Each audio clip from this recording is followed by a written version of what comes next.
justice, mercy, and personality type. Let's set the stage.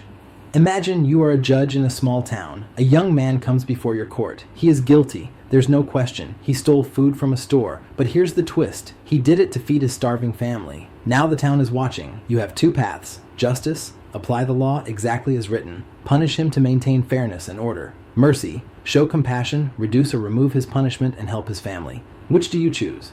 And perhaps more importantly, why? This dilemma is not new. It is at the heart of the question. Is it worse to be unjust or merciless? Section 1.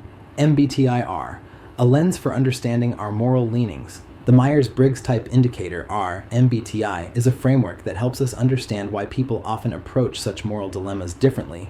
It doesn't measure morality or say who's right. It reveals preferences, the mental habits that feel most natural to us. The MBTI is based on the work of Carl Jung, refined by Catherine Cook Briggs and Isabel Briggs Myers.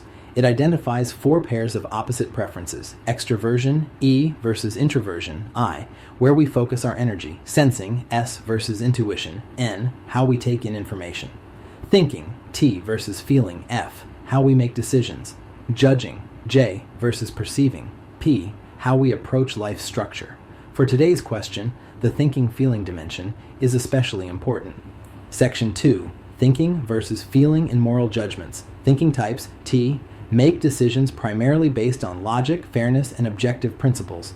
They might say, without justice, society collapses. Mercy that ignores justice is dangerous. Feeling types F make decisions primarily based on personal values, empathy, and concern for people's well-being. They might say, without mercy, humanity collapses. Justice without compassion becomes cruelty. Neither is better than the other. They are different priorities. Both approaches can be right, both can also go wrong if taken to extremes. Section 3. Religious perspectives, justice and mercy. Together. Most religious traditions teach that justice and mercy are not enemies, they are partners. In Islam, 2 of the most beautiful names of Allah are Al-Adl, the just, Ar-Rahman, the most merciful. The Quran shows that Allah is perfectly just. He gives each their due, Haki. But He is also perfectly merciful, forgiving, and compassionate toward His creation. Mercy operates within the framework of divine justice, never outside it. Christianity.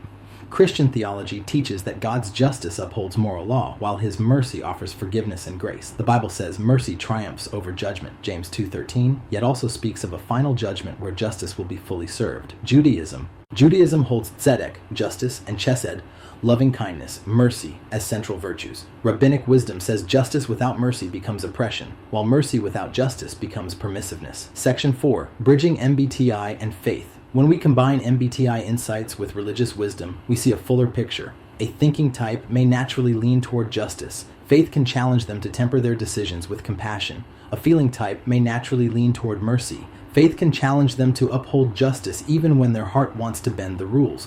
The spiritual goal? Integration, to be both just and merciful as God models. Section 5. Class discussion. Prompt 1. Think about your own personality. Do you lean more toward justice or mercy? How might that influence your answer to the question, is it worse to be unjust or merciless? Prompt 2.